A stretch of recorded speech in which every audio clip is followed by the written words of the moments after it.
እንቁ የህዝብ ልጆች ክብርና ሙያ በባንዳዎች ሴራ አይረክስም፣ በከሰሩ ፖለቲከኞችም አይተመንም ብሏል የመንግስት ኮሚኒኬሽን አገልግሎት። ክቡራትና ክቡራን፣ የመንግስት ኮሚኒኬሽን አገልግሎት በወቅታዊ የሀገራችን ጉዳይ ላይ ትኩረት በማድረግ ያስተላለፈውን ሙሉ መልእክት አቀርብላችኋለሁ። መልካም ቆይታ።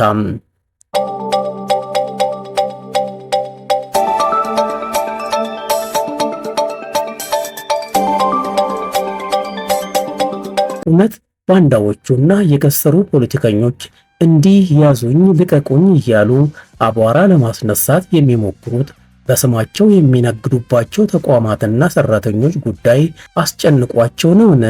በእርግጥ የተለያዩ ሰራተኞች ወይም ባለሙያዎች የክፍያ ጉዳይ እንቅልፍ ነስቷቸው ወይስ ኢትዮጵያን የማፍረስና የማተራመስ የሁል ጊዜ ቅዠታቸውን ስስብልት እየፈለጉና አጋጣሚ እየጠበቁ ለማሳካት ከአንዳንዱ የኢትዮጵያ ጠላቶች ጋር ተመሳጥረው የሚያደርጉት ሴራ አካል ነው ብሎ መጠየቅ በጣም አስፈላጊ ነው። ሴረኞች እንቁ የሆኑ የኢትዮጵያ ልጆችን ክብርና ሙያ ፈጽሞ አያውቁም። ኢትዮጵያን በመስዋዕትነት ለሚያውቋት ልጆቿን ፈጽሞ ልኳ አይደሉም። እንዲህ ለሚጠይቅ አእምሮና የሴራውን አራማጆች የማይለወጥ ባህሪ ለሚያውቅ ኢትዮጵያዊ የነገሩን ስረ መሰረትና አመጣጥ መረዳት አይሳነውም። ጅብ የማያውቁት ሀገር ሄዶ ቁርበት አንጥፉልኝ አለ እንደሚባለው የአበው ተረት በሴራ ቀመር አቻ የለንም የሚሉ ቁማርተኞች ሁልጊዜም የሚመዙት ካርታ ፍለጋ መባዘናቸው አይቆምም። ብሔርን፣ ሃይማኖትን፣ ማንነትን ወዘተ መጫወቻ ካርታ አድርገው አልሳካ ሲላቸው ተከበውና አስከብበው ውዑታቸውን አቀለጡ። በራሳቸው ሴራም ቀለጡ። መረሳታቸው ሲቆጫቸው፣ መተዋቸው ሲያማቸው በሌላ ሥራ ተገለጡ።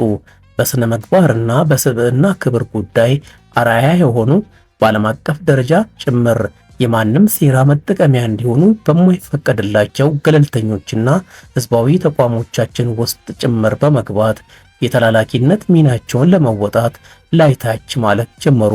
ለዚህም ነው እነዚህ ባንዳዎች ፈጽሞ የማይነኩና የማይደፈሩ ተቋሞቻችን ውስጥ ጭምር ለመግባት ሲዳዱና ኢትዮጵያዊነታችንን ለማዳከም ሲንደፋደፉ የሚስተዋለው። ሰሞኑን በሕክምና ባለሙያዎች ጉዳይ የተጨነቁና የተጠበቡ መስለው ያዞምባቸውን እያነቡ በመርዝ የተለወሰ ማር ታቅፈው ከወዲህ ወዲያ የሚንከላወሱት የከሰሩ ፖለቲከኞች የሚያቀነቅኑት አጀንዳም የዚሁ አካልና ተቀጽላ ነው።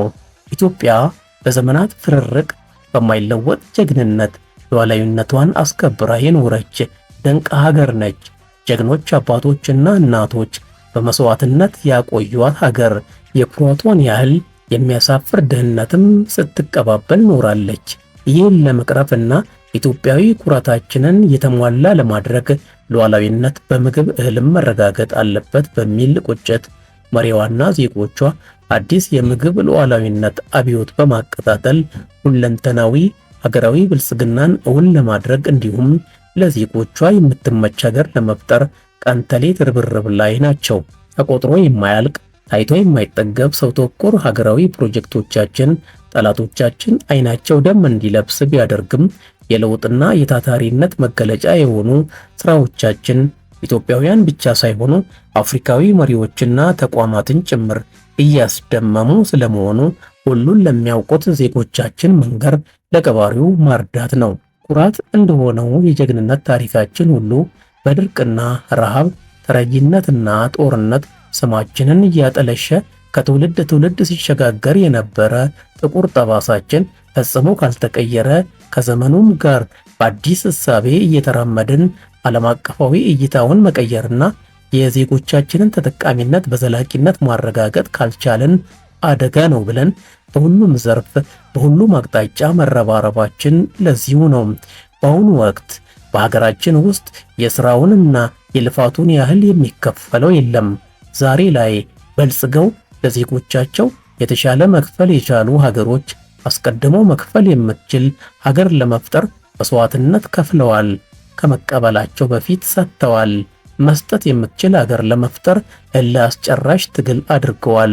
እንደየዘመኑ ተፈትነው አልፈዋል። ኢትዮጵያ በተለያዩ ደረጃዎችና የሙያ ዲሲፕሊን ላይ ለተሰማሩ ዜጎቿ በልፋታቸው ልክ መክፈል ያልቻለችውን ኑሮዋት ነፍጋ አግኝታ ሰስታ ሳይሆን ድሃ ሆና በመቆየቷና በልመናና እርዳታ ስትኖር የነበረች ሀገር በመሆኗ ነው።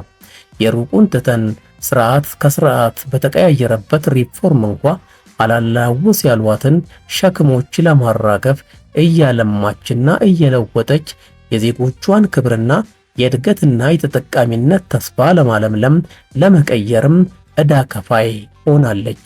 በሰው ደም መነገድ የለመዱ በባህሪያቸው በሁሉም ኢትዮጵያዊ የሚታወቁ በሰውም በፈጣሪም የኃጢአትና ቁጣ ምልክት ተደርጎ የሚታዩ ቁማርተኞች ዛሬም በግጭትና በትርምስ ሊለበልቡን ሴራ ቢቀምሩም ባርቆ አሳቢው ኢትዮጵያዊ ዛሬም እንደ ትላንቱ ሀፍረት ይከናነባሉ፣ ያንሳሉ፣ ይረሳሉ፣ ይወገዛሉም። በሀገራችን ከመንግስት ሰራተኞች ውጪ ከ5 ሚሊዮን በላይ ዜጎች የሚኖሩት በመንግስት የዕለት ጉርስ እየተሰፈረላቸው ነው። የነገ ሀገር ተረካቢና የድህነት ታሪካችን ለዋጭ የሆኑ 6.3 ሚሊዮን ተማሪዎችንም አገራችን ኢትዮጵያ ድምጿን አጥፍታ በቀን 2 ጊዜ በነፃ ትመግባቸዋለች። በእነዚህ ስራዎቿም ትኮራለች። ለነዚህ ዜጎቿ በመስጠቷ ሰጠው ብላ አትታበይም። ነገዋ ብሩህ እንደሚሆን አምና ዕለት ተዕለት እየተሰራው ባለው ስራና እየታየ ባለው ውጤት ሳትኮፈስና ብዙና በጣም ብዙ በመስራት ላይ ተጠምዳለች።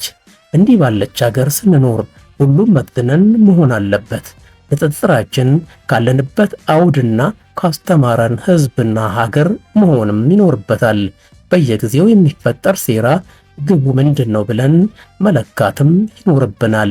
ዛሬ ባይኖረን ነገ የተሻለ አድርገን በምንፈጥራት ሀገር ለራሳችን ለልጆቻችን የምናስተላልፈው ምንዳ ምን ሊሆን ይችላል ብለንም መጠየቅ ይኖርብናል። ዜጎቹ የሚያነሱት የተሻለ ክፍያ የማግኘት ፍላጎትና ጥያቄ ተገቢና ትክክል ነው። ይህን ለይቶ ማየትና ጥያቄውን ማክበር ይገባል። እዚህ ላይ ምንም ብዥታ የለም። በዚህ ጥያቄ ተከልለው በማያልቅ አጀንዳ ይዘውን ሊዘልቁና ከዘላቂ ተጠቃሚነታችን ወደ ኋላ ሊጎትቱን እየዳከሩ ያሉ ኃይሎችን ግን ጠንቀቀን ማወቅ አለብን። አሁንም ልብ ሊባል የሚገባው ጉዳይ የተሻለ ክፍያ ለማግኘት መጠየቅ ስተት ነው እየተባለ አይደለም። የተሻለ ክፍያን ማን ይጠላል? በዚህ ልክ መረዳት ያለብን ግን ሀገር መክፈል የምትችለው ባላት የመክፈል አቅምና ልክ ነው። ባለን አቅምና እንዲሆን በምንፈልገው መካከል ሚዛን መኖር አለበት። እንደተባለው ድህነትን ስንቀባበለው የኖርነው ነው። በተለያዩ ጊዜያት የእርስ በርስ ጦርነት ተጨምሮበት አገራችን አድቅቋት ቆይቷል።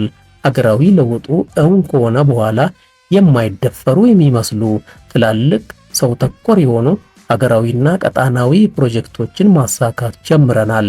ይበልጥ በመስራት የሕዝባችንን የዘመናት ፍላጎትን ለማሳካትም ጫፍ ላይ ደርሰናል። ለብዙ ዓመታት ተንከባሎ የመጣን ጉዳይ በአንድ ጊዜና በተናጥል መፍታት አይቻልም። ዓለም አቀፍ ተሞክሮም ይህን አያሳይም። ዘላቂ መፍትሄ አቅጣጫ የሚመጣው ነገሮችን በጥንቃቄና ፈጣን በሆነ የሪፎርም አቅጣጫ ነው የሚለው መታየት አለበት።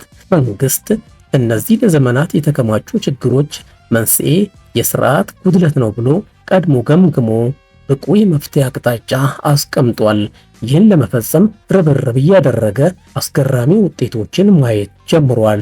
ዛሬ በራሳችን አቅም መመገብ የቻልናቸው ዜጎችና የነገ ሀገር ተረካቢ ተማሪዎች የዚህ ብርቱ ሥራ ማሳያዎች ናቸው። ይህም ሆኖ አሁንም በቂ አይደለም፣ ብዙ መስራት አለብን ብሎ በማመን ስራዎቹን አጠናክሮ ቀጥሏል። በተመሳሳይ ዜጎች ከመንግስት ብቁ አገልግሎት እያገኘን አይደለም፣ ይህ ይስተካከል የሚል ተደጋጋሚ ጥያቄ ያቀርባሉ።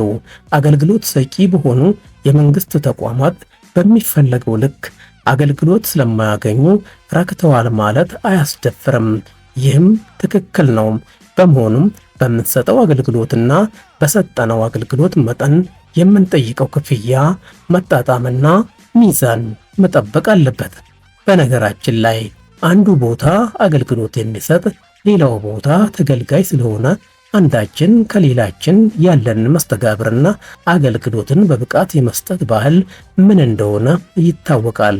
ከዚህም አንጻር የምንጠይቀው ጥያቄ ተገቢ ሆኖ ሳለ እንዲፈታበት የምንሄድበት መንገድ ተገቢነት አለውን ብሎ ማጤንና የሙያውን ስነ ምግባር መረዳት ይገባል።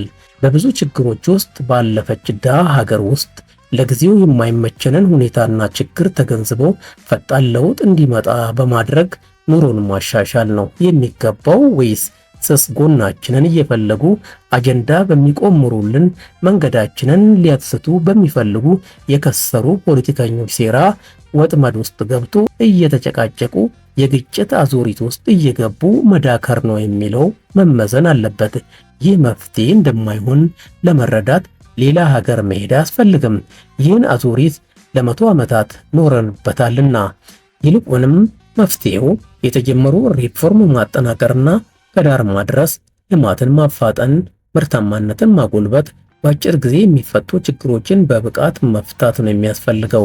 ለዚህ ደግሞ ዙሪያ ገባውን በጥንቃቄ ማየትና በማይቋጭና በተራዛሚ አጀንዳ ተርታ አውጥተው ከአንዱ ተቋም ወደ ሌላው እየዘለሉ ሊያስፈርሱን እየዳከሩ ያሉ ወገኖችን የሴራ ሰንሰለት መረዳት አለብን። ሁሉም ችግር የሚፈታው የማይነኩ ተቋሞቻችንን በመጠበቅና እንሰዋላቸዋለን ብለን ቃል የገባንላቸውን የሙያ አዕማዶች አክብረን እስከ መስዋዕትነት የዘለቀ መስከንን ተግባራዊ በማድረግ ነው። የፖለቲካ ጩልሌዎቹ የዜጎች ጥያቄ የሚያንገበግባቸው እንዳይመስለን። የነሱ ሥራ ሁሉንም መጥለፍ ነው። በተለይ ለከሰሩ ፖለቲከኞችና ድንቁርናን ገንዘብ ላደረጉት ባንዳዎች የኢትዮጵያ መጠናከር ለነሱ የሞት ሞት ነው።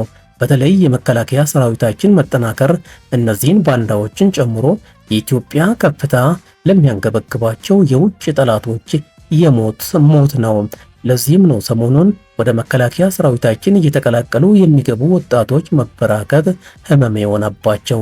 የሰራዊታችን ህብረ ብሔራዊነት መገለጫና የጥንካሬ ምንጭ አንኳር ቀለም መሆኑ ህመም ፈጥሮባቸው ከአንዱ ወደ ሌላው እየዘለሉ በምንም ዋጋ የማይተመነውን በመስዋዕትነት የሀገሩን ክብር ከትውልድ ትውልድ በማሻገር ስሙ የገነነውን መከላከያችንን ክብሩን ዝቅ ሊያደርጉና መልካም ገጽታዎችን ለማጠልሸት የሚባዝኑት።